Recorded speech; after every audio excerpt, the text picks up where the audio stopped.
7 de Mateus. Já está acabando, acho que semana que vem a gente conclui o Sermão do Monte. 7 de Mateus diz assim: não julguem para que vocês não sejam julgados, pois com o critério com que vocês julgarem, vocês serão julgados.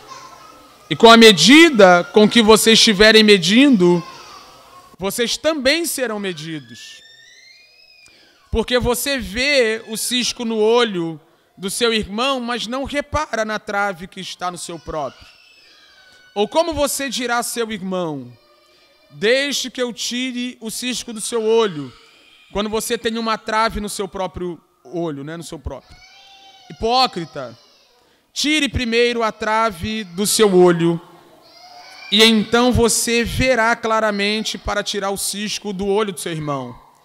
Não deem aos cães o que é santo, nem joguem as pérolas aos porcos ou diante dos porcos, para que estes não as pisem com os pés e aqueles, voltando-se, não estraçalhem vocês. Deixa eu ler de novo 6 aqui.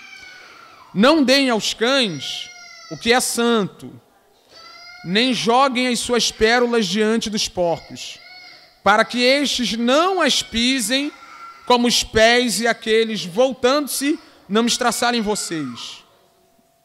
Está claro agora. Peçam e lhes será dado. Busquem e acharão. Batam e a porta será aberta para vocês. Pois todo que pede recebe, o que busca encontra, quem bate a porta será aberta. Ou quem de vocês, se o seu filho pedir pão, não lhe dará uma pedra? Meu Deus. Vou ler de novo, perdão. Peçam e lhes será dado. Busquem e acharão. Batam e a porta será aberta para vocês. Pois todo que pede recebe, o que busca encontra, o que bate a porta será aberta. Ou quem de vocês, se o filho pedir pão, lhe dará uma pedra? Ou se pedir um peixe, lhe dará uma cobra? Ora, se vocês que são maus sabem dar coisas boas a seus filhos, quanto mais o Pai de vocês que está nos céus dará coisas boas aos que lhe pedirem.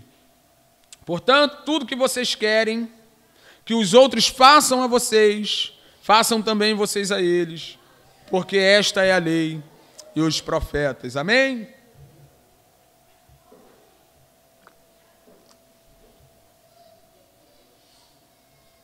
Na nossa caminhada no Sermão do Monte, nós vimos que a preocupação de Cristo é instruir. Está aí, Ageu. Que benção. Ageu e Isabelle, tiveram nosso irmãozinho Anthony ontem. Que benção. Que benção. Então, a gente viu que a preocupação de Jesus ia mostrar para os seus discípulos, para os súditos, os novos súditos do seu reino, como é o comportamento que esse reino requer, que esse reino pede. Como que cada discípulo e cada súdito do reino de Cristo Jesus deve se comportar. É isso que ele está mostrando aqui. E sempre fazendo um contraponto com relação à maneira como aquelas pessoas já viviam a partir do aspecto religioso. Sempre religioso. Eu acho que ontem puxando na memória, eu acho que eu não falei isso de maneira muito clara, objetiva, como eu vou falar agora. Mas quando você olha Jesus falando sobre o estilo de vida do reino de Deus e o comportamento exigido pelo reino dele, ele está fazendo um contraponto sobre o comportamento religioso daquele povo a partir do ensino dos fariseus. É isso que Jesus tem em mente. Quando ele diz, ouviram o que foi dito, as pessoas se comportam assim, mas vocês vão se comportar daquele jeito. Por isso a palavra hipócrita aparece o tempo todo. É assim que Jesus descreve os fariseus hipócritas, Então os contrapontos é sempre a partir dessa vida que eles viviam, religiosa, fundamentada no ensino e na condução dos escribas e dos fariseus. O contraponto é sempre a partir daí. E até esse momento aqui, a partir do capítulo 5, versículo 25, a partir do versículo 21, 21 não, do 17, a questão é pessoal. Jesus está falando do comportamento pessoal de cada um, né? Vocês têm que se comportar assim, vocês não devem se comportar daquele jeito. Sempre é pessoal, pessoal. Mas agora, a partir do capítulo 7 aqui, ele vai falar sobre relacionamentos interpessoais. Agora somos nós e o próximo. Agora somos nós e o outro. Agora somos nós e aqueles que estão ao nosso redor. Se você já aprendeu que você deve orar e jejuar de certa forma, dar suas ofertas e esmolas de certa forma, se você já aprendeu que você deve depender de Deus e não viver uma vida idólatra com relação aos recursos e às riquezas, se você aprendeu que a sua vida é assim, deve ser assim, agora você vai aprender como lidar com o outro. Por quê? Porque também tinha uma forma religiosa, farisaica, de lidar com o outro naquela época. Do mesmo jeito que os fariseus ensinavam as pessoas a viverem suas vidas pessoais, fazer suas orações, dar suas esmolas, seus jejuns, eles também ensinavam como você tinha que olhar para o outro, lidar com o outro, fazer com o outro, viver com o outro. E Jesus, no seu reino, tem um jeitinho de lidar com o outro. E ele começa dizendo o seguinte: não julguem para que vocês não sejam julgados. E é um texto, assim, como é que eu posso colocar isso? Que é material, né, para que muitas pessoas tenham dificuldade de lidar com o problema do outro, com o problema da igreja, com a necessidade de santificação mútua, né? Muitas pessoas têm dificuldade, a partir desse texto, de lidar com repreensão, de lidar com apontamento, de lidar com repreensão, né?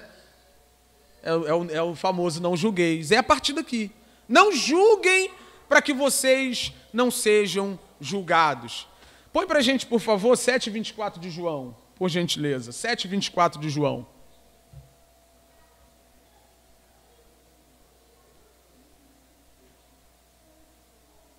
Não julguem apenas pela aparência, mas façam julgamentos justos.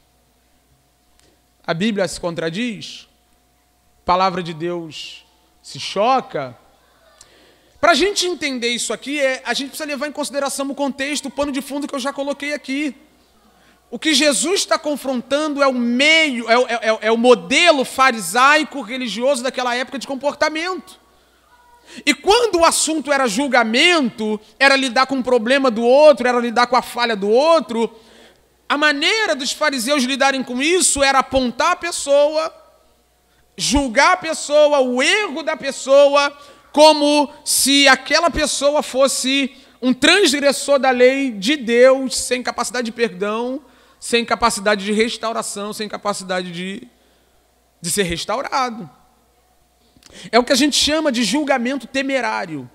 Julgar o outro como se o outro não prestasse, fosse descartável, quando nós também temos tantos problemas quanto eles, né? Então eu estou salvo, eu não estou salvo?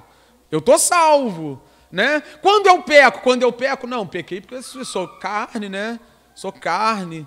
Quando eu peco, foi a mulher que tu me deu. A mulher que tu me deu, o irmão me tirou da graça, o irmão me atribulou. Quando eu peco, sempre tem uma justificativa.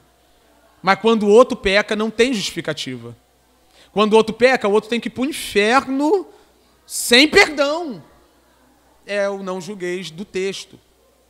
É esse julgamento que é reprovado nas palavras de Jesus. É você olhar para o outro como se o problema do outro fosse irremediável e o seu não.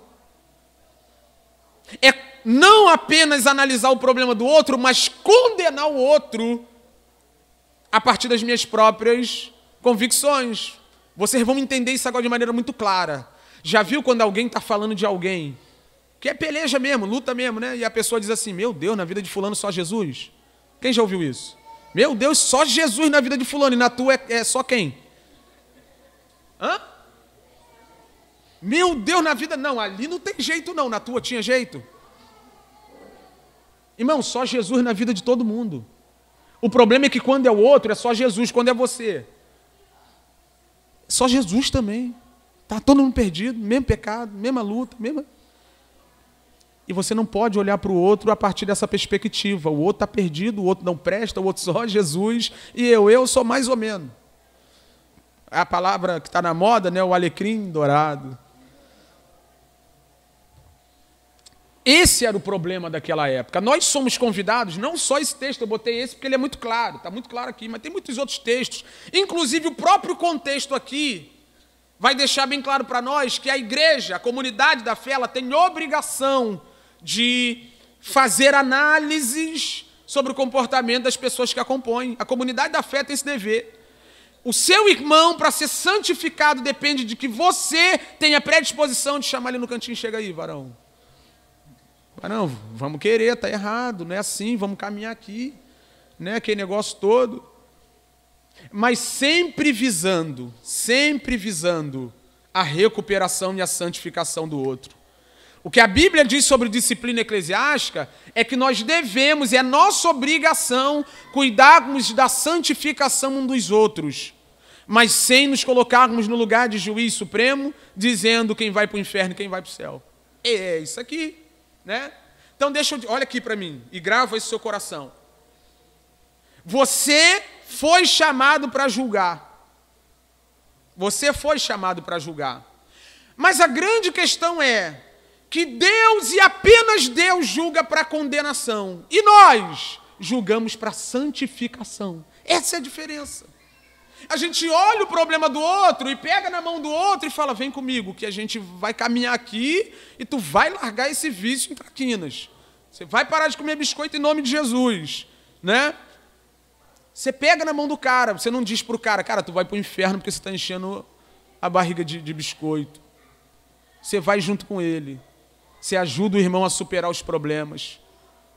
Você não aponta o cisco no olho do irmão, é o que diz o texto, e diz que aquele cisco vai mandar o irmão para o inferno quando você mesmo tem problemas piores do que ele. Então grava isso, Deus julga para quê? Para condenação.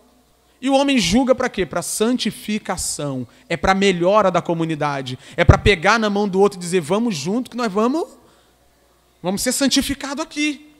E ele coloca nesses termos. Pois como critério com que vocês julgarem, vocês serão julgados. E com a medida com que vocês estiverem medindo, vocês também serão medidos. Ele está falando sobre o fato de que se você não alivia para o outro, não espera alívio não. E não é natural de cada um de nós? Quando é o outro, pode matar. Quando é a gente, não é tão ruim assim? Eu conheço vários casos, conheço muitas situações, né? Onde o filho do pastor pegava as irmãs todas na igreja, né? Pegava geral. E aí acontecia alguma coisa com um irmãozinho ali, banco, quando não, botava aqui na frente para expor a pessoa. O mérito aqui não é se está certo ou não colocar o irmão na frente dos irmãos. A Bíblia diz que é. A Bíblia diz que é. O que eu estou dizendo é a maneira como as pessoas tratam aquilo que é comum a todos. Para uns um peso, para outro peso. 2 pesos, 2 medidas, irmão. Você não quer tratar o outro com rigor? O outro não tem que ser perfeito? Quando falhar, não vem com conversa fiada, não. Ah, pastor, foi mal nada. Você não tem misericórdia de ninguém. Não é compassivo, não é amoroso, não é longânimo com ninguém. Quer ser acolhido com misericórdia e compassividade.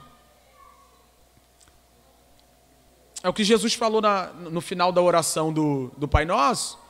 Ele disse o quê? Que se nós não perdoarmos o outro, a gente também não vai ser perdoado. A grande questão é que o perdão de Deus sobre nós e o julgamento de Deus sobre nós não dependem disso. O que ele está querendo dizer é que o verdadeiro discípulo de Cristo e o verdadeiro súdito do reino de Deus sabe que a gente não pode olhar para o outro por cima. Que a gente não olha para o defeito do outro como se o defeito do outro fosse pior do que o nosso. O discípulo verdadeiro de Cristo, o verdadeiro súdito do reino de Deus, olha para si e diz, miserável homem que sou. O verdadeiro discípulo de Cristo diz, igual o apóstolo Paulo disse a Timóteo, capítulo 1, 15 da primeira carta, eu sou o principal dos pecadores, eu sou o pior. Mas Cristo morreu por mim. Morreu por mim, morreu pelo meu irmão, morreu pela minha irmã, morreu pela comunidade da fé, por aqueles que creem, então não posso olhar o problema do meu irmão, não. Eu tenho uns probleminha, mas fulano, meu Deus, né? Os teus probleminhas e o problemão de fulano levariam vocês juntos para o inferno. É isso. Aí você quer misericórdia. Aí você quer que as pessoas passem a mão na sua cabeça quando é a sua vez. É a mesma medida que você mede os outros, você vai ser medido. Quer misericórdia? Usa de misericórdia, irmão. Quer que as pessoas sejam compassivas com você? Seja compassivo com as pessoas. Agora, ainda que ninguém seja compassivo e misericordioso com você, lembre que Cristo já foi, é o suficiente. Se Cristo te tratasse do jeito que os seus atos pediam e mereciam, você já estava queimando agora. Mas porque Ele foi bom, misericordioso, bondoso, você está aqui cultuando junto com a família da fé, e se morrer agora vai para perto do Cristo, o nosso Senhor. Eu fui muito repreendido lendo isso aqui, eu ficava, Senhor, tem misericórdia. Porque, irmão, é um espírito de acusação, de apontamento. Quando você vê, você está falando do outro. Quando você vê, você está falando da igreja do outro. Quando, né? E aí você tem que pensar, cara, por que eu estou falando isso? É para o bem daquilo ali? Eu, como pastor, por exemplo, estou numa situação extremamente delicada.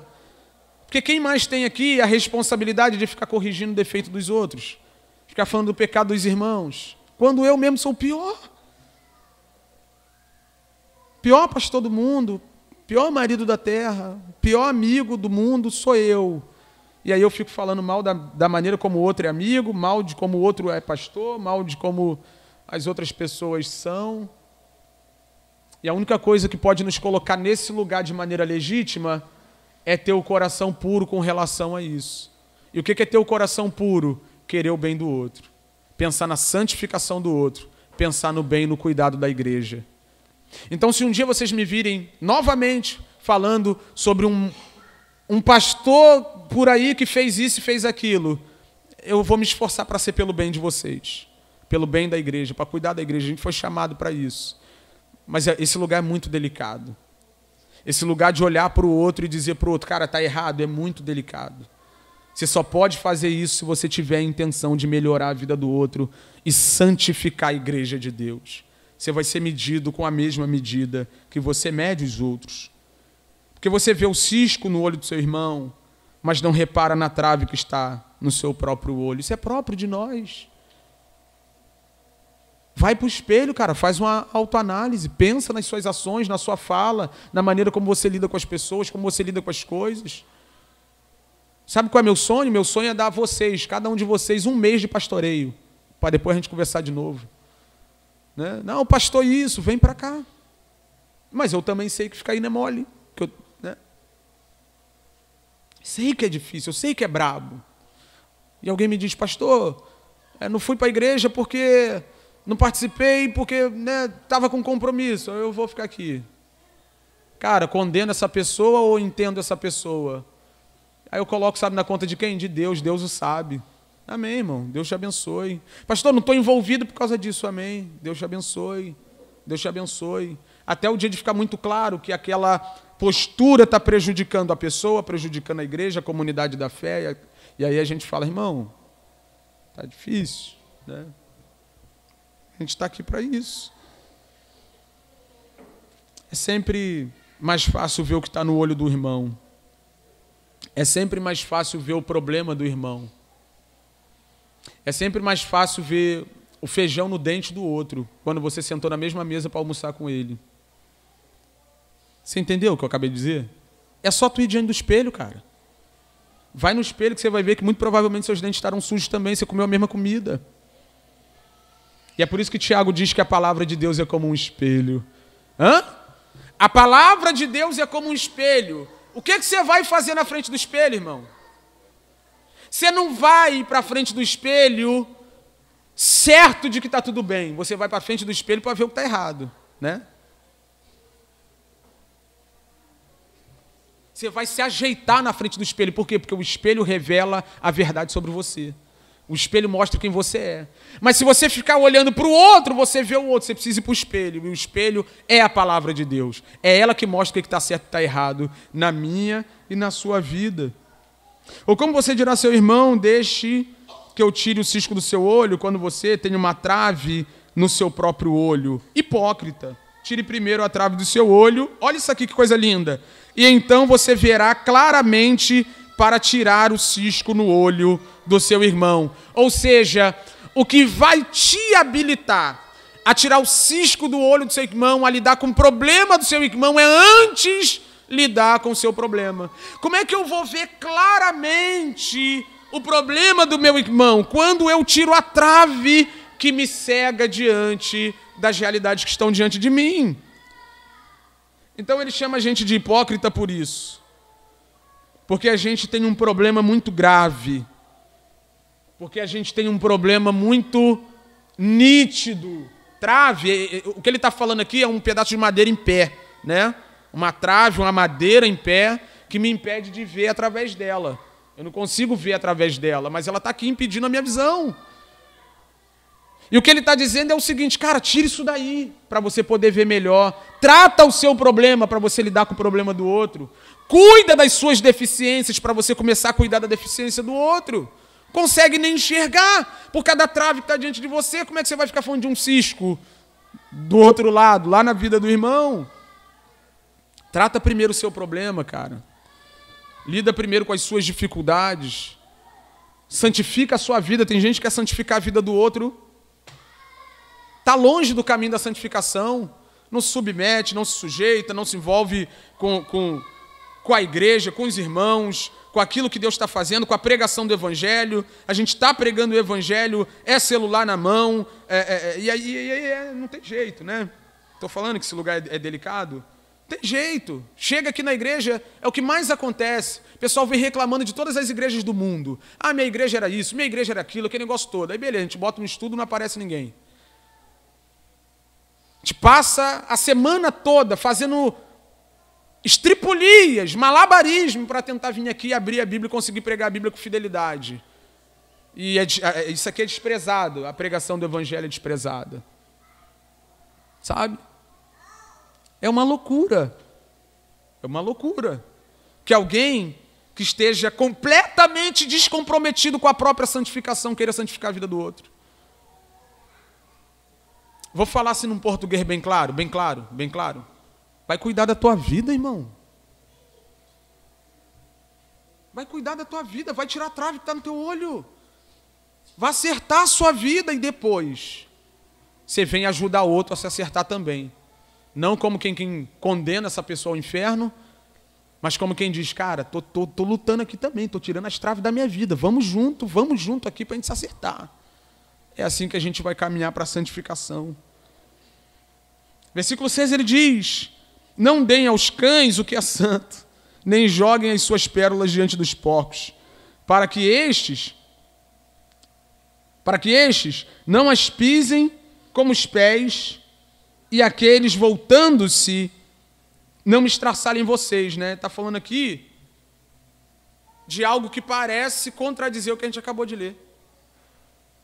Ele está dizendo que a gente não deve julgar de maneira temerária, que a gente não deve olhar para o outro e julgar o outro e dizer que o outro é errado, que o outro é problema, que o outro é irrecuperável. Ele está dizendo isso, do 1 ao 5. Agora ele diz, cara, sabe os cães, sabe os porcos, não peguem as coisas santas e entreguem a eles. Por quê? Porque os porcos vão pisar tudo que vocês derem a eles, as pérolas, as coisas preciosas. E os cães vão voltar e vão avançar em vocês. Então não gaste tempo entregando o que é precioso a quem é imundo. O cão, naquela época, cachorro, né? Não é esse cachorro bonito que tem até dentro do shopping, né? Vai no shopping, os cachorros estão lá. O cachorro, naquela época, ficava pela rua fuçando lixo. Então era tido como um animal imundo. O porquinho, outro animal imundo estabelecido na lei de Moisés. O que ele está falando aqui? Identifica o perfil que está diante de você e aí você vê se você continua entregando o evangelho para ele ou não. Não parece contradizer o que a gente acabou de falar? Mas não contradiz. Isso aqui explica, na verdade, como nós devemos nos comportar diante das pessoas que estão diante de nós. Agora, redobre a sua atenção aqui que eu quero ser muito claro com o que eu vou dizer. Infelizmente, está cheio de porquinho e cãozinho no nosso meio. Quem são essas pessoas que pegam o que é precioso e desprezam? Que você gasta 1 hora aconselhando a pessoa na palavra e no outro dia ela se lixa pelo que você falou. Que ela diz que está precisando de ajuda, você se dispõe a ajudar. Daqui a pouco ela vai viver como se fosse extremamente indiferente a sua dedicação e tudo que você fez por ela. E aí você tenta uma vez, tenta outra, daqui a pouco você percebe que você está diante de um cão, que está desprezando o que é precioso. Irmão, sabe o que eu queria que você gravasse no seu coração aqui? Grave isso no seu coração. Jesus não é banana de final de feira. Não é uma mercadoria barata. Para você ficar implorando a pessoas, cara, vamos lá na minha igreja. Mas Jesus te ama, Jesus vai morrer se você não vier. É uma loucura que exista tantas pessoas assim entre nós. E aí você precisa analisar isso. Ah, Wesley, mas não é para julgar. Cara, eu acabei de explicar. Não é para você condenar as pessoas como se você fosse juiz supremo e essas pessoas fossem irrecuperáveis. Mas, ao mesmo tempo, é prerrogativa da igreja identificar o que está diante de nós. A igreja não é feita para todo mundo. A igreja não é feita para bode, muito menos para cachorro e porquinho. A igreja é feita para ovelha. E o que Jesus disse? As minhas ovelhas ouvem a minha voz e me seguem. E aí a gente gasta tempo com o ensino, a gente gasta tempo com a pregação, a gente gasta tempo abrindo a palavra, a gente vai falando e reproduzindo a voz de quem? De Jesus. E a pessoa, não sei, não sabe tão, né? Sabe? Não sei se eu vou, não sei se... Cara, a gente está falando do Cristo crucificado, morto, entregando a vida dele no lugar de alguém como eu. E eu vou ficar fazendo doce por aquilo que ele me oferta gratuitamente, através da sua palavra, através da igreja, através de uma comunhão plena com o Pai. Wesley, não sei não, então valeu. Alguém disse isso um dia, eu concordo plenamente. Tentar discipular gente que Deus não converteu é mais ou menos como tentar fazer peixe voar, irmão. Você vai morrer tentando e não vai conseguir. As verdadeiras ovelhas... Wesley, não sei não. Aí tu deixa, né? Se for crente de verdade, se o coração for regenerado, a palavra semeada vai surtir efeito e daqui a pouco a pessoa vem, Wesley, não, acho que é isso mesmo, acho que é... Me arrependo, está escrito, né? E não é por causa de mim, não, eu sou nada, eu não sou ninguém. Eu estou falando quando a gente abre as escrituras e diz, cara, o caminho é esse aqui, e a pessoa despreza isso. Aí a pessoa volta, não, eu refleti e tal, Deus fez a obra no meu coração, então vamos junto, vamos caminhar, vamos andar.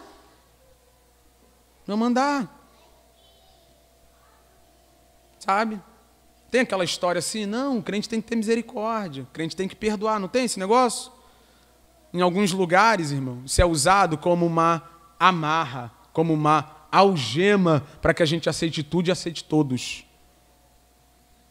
Mas perceba a obra de Cristo na cruz, ela tem efeito sobre todas as pessoas, sim ou não?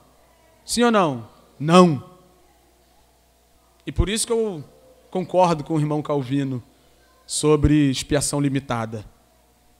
Concordo com ele. Por quê? Porque a misericórdia abraça o arrependimento, irmão. Se não houver arrependimento genuíno, a misericórdia não surte efeito. Não surte efeito. E as únicas pessoas capazes de se arrepender são aquelas que o próprio Espírito de Deus trabalha no coração e gera arrependimento. Expiação limitada. Jesus morreu por quem? Por aqueles que hão de se arrepender. Quem há de se arrepender? Aqueles que o Espírito trabalhar no coração. Simples assim. E a gente fica tentando converter quem nem Deus converterá. Sabe? Por favor, não me interpretem mal, a gente está aqui disponível para todo mundo e você precisa estar disponível para todo mundo. Você precisa abrir a porta da sua casa, você precisa gastar tempo com o outro, mas você precisa identificar quem está diante de você. Se for um porquinho, se for um cachorrinho, que vai destruir. Cara, isso aqui é sensacional. Os porcos pisoteiam as pérolas e os cachorros avançam naquele que está ali diante dele ofertando o que é bom, né? Se a gente não entender isso para ontem, a gente vai morrer tentando salvar todo mundo. Esteja disponível, abra a porta da sua casa, abra a sua vida para acolher o outro. Fomos chamados para isso. Evangelize, prega o evangelho. Mas, põe ali para a gente ler 10, 14 de Mateus. Mas a gente precisa aprender isso aqui para ontem, ó. 10, 14. Se alguém não os receber nem ouvir suas palavras, sacudam a poeira dos pés e quando saírem daquela cidade... Meu Deus, calma aí. Volta lá para a gente, Giovanni. É o delay. Se alguém não os receber nem ouvir suas palavras, sacudam a poeira dos pés quando saírem daquela casa ou cidade. Cara, a gente tem que aprender a sacudir a poeira dos pés. Gastando tempo com uma pessoa, investindo ali, pregando o evangelho, ensinando, falando, mas tem uma hora que vai ficar muito clara que por mais precioso que seja o santo evangelho, aquela pessoa despreza isso com todo o desprezo do mundo. E aí a gente fala, cara, que está diante de mim, infelizmente, né? E aí deixa, né? Lembra de Paulo falando sobre o menino lá que possuiu a mulher do pai? Larga na mão do diabo, para ver se o espírito é salvo no dia do Senhor. Então a gente não pode ficar olhando para todo mundo como juiz, sabe, condenando. Por quê? Porque a gente também tem nossas falhas, nossos defeitos. Nós devemos estar comprometidos com a santificação dos nossos irmãos. Mas deve estar muito claro na nossa cabeça quem é que está diante de nós. Muito claro na nossa cabeça quem está diante de nós. Se é uma ovelha ou alguém que vai pegar o santo evangelho e fazer dele como um guardanapo. Limpar a boca e jogá-lo na lata do lixo. O evangelho é muito precioso e o sangue de Cristo de um valor imensurável para que a gente faça isso com essas pessoas. Está vendo? Relacionamentos interpessoais. Jesus está nos ensinando a proceder dentro do seu reino. No versículo 7 ao 12, parece que Jesus está encorajando as pessoas a orarem, pedirem para receberem. Na verdade, é uma verdade do texto. É verdade que quem bate a porta abre? É. É verdade que quem pede recebe? É. É verdade que quem busca encontra? É. Tudo isso é verdade. O texto pode nos encorajar a fazer isso? Pode. Mas o contexto fala sobre relacionamento interpessoal. Eu e você, você e eu. E através disso, o que Jesus está fazendo? Ensinando seus discípulos a se comportarem em relação ao outro. Em outras palavras, quando você vai a Deus, Deus não te atende? Quando você bate na porta do céu em oração, a porta do céu não se abre e as bênçãos são derramadas? Quando você busca a esse Deus que é emanente, mas é transcendente, você não encontra? É isso que ele está querendo colocar diante de nós. E ele coloca aqui o exemplo do pai e do filho dizendo,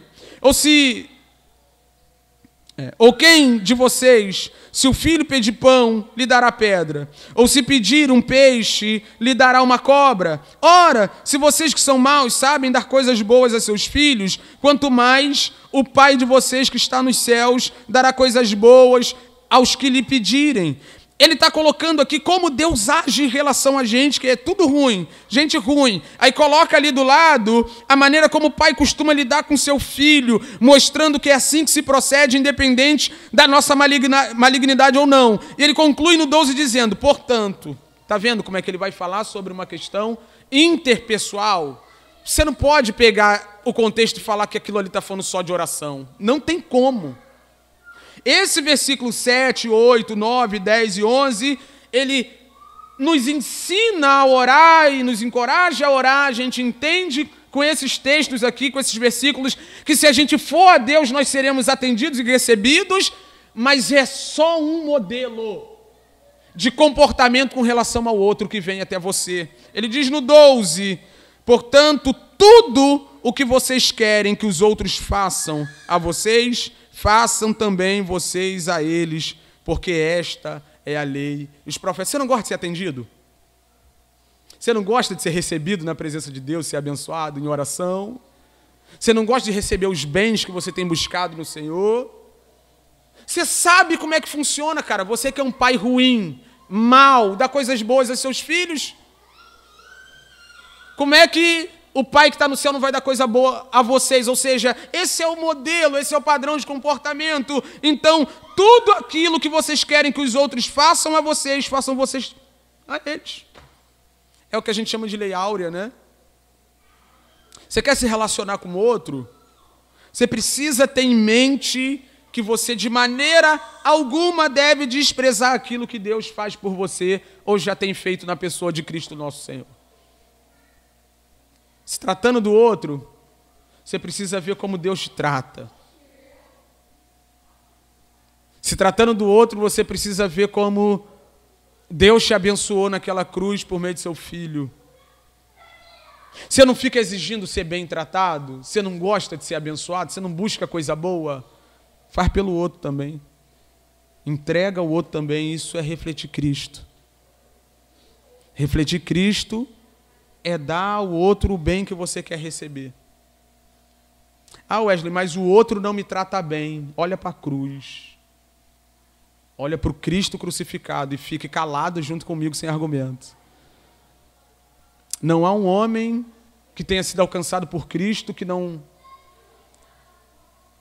esteja cercado pela verdade de que tudo aquilo que nós desejamos que seja feito por nós, das outras pessoas ou pelas outras pessoas, o Pai que está no céu já fez.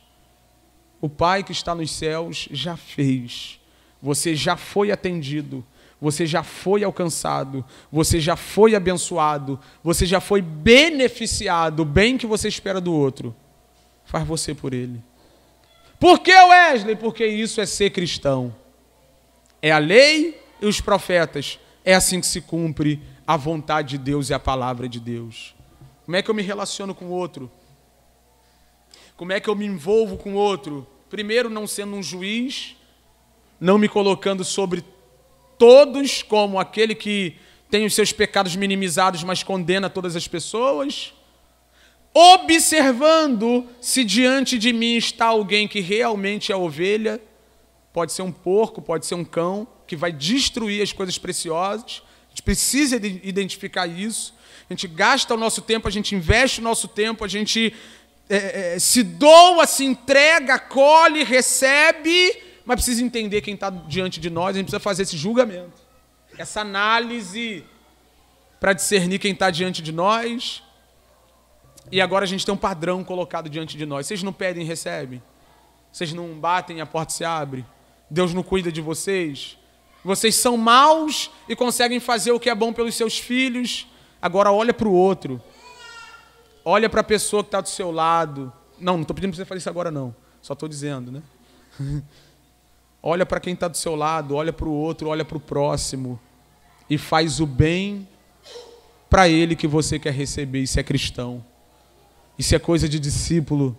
Isso é coisa de súdito do reino de Deus. Isso é coisa do povo que vai morar, não, na nova terra. Amém? Coloque-se de pé.